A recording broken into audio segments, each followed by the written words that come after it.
Well, where are you getting your retirement advice from? Big question here. Well, certified professionals with the knowledge and skill set to help you meet your financial goals.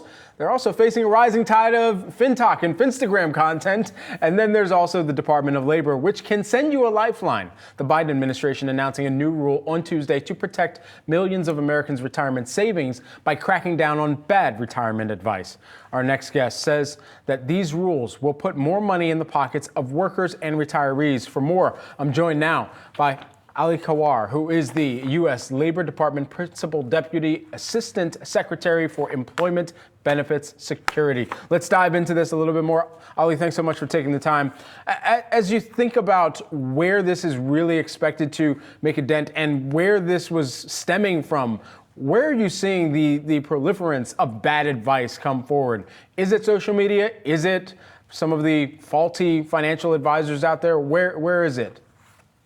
Yeah, thanks for having me, Brad. I mean, this is a really complicated area. Anybody, myself, try and save for retirement. It's not an easy thing to do, to carve out that time out of your day, figure out what it is you need to save, what you need to invest in, because we're not in the universe of the old traditional defined benefit pension plans.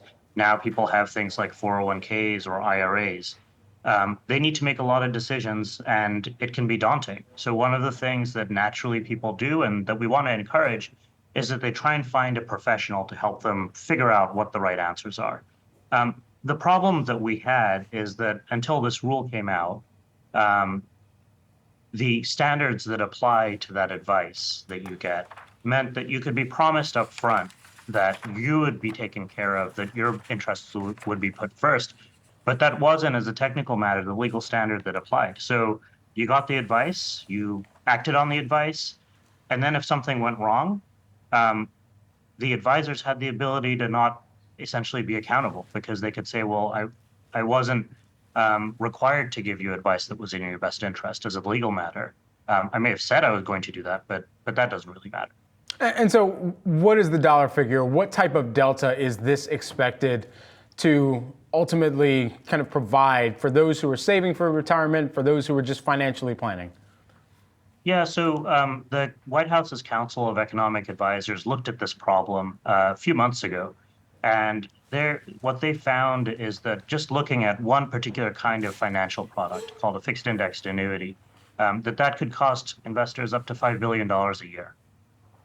And so all these things considered, wasn't there a fiduciary duty that advisors carried before anyway? And so what's the difference between what was passed in the framework for how they were supposed to be operating versus now what the administration is putting forward?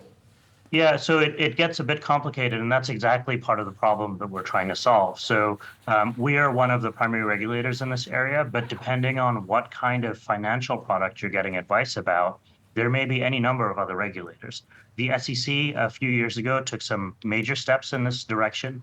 And what we're doing is aligning with that, because the SEC doesn't have jurisdiction over all of the financial products that are available in the marketplace. I mean, you might buy real estate, for example, and if that's outside a REIT, it's not a security. It's not something that the SEC has jurisdiction over. Also, importantly, there are insurance products that you can buy, and those insurance products generally are not regulated by the SEC either. So when we looked at the landscape, we saw a problem, because if you're thinking about a retail customer, it depends, who you're talking to, whether they're regulated by the insurance regulators, the securities regulators, what state you're in, because the insurance regulation is not uniform. It varies from state to state. What financial product you're getting advice about. It might be insurance, security, or other.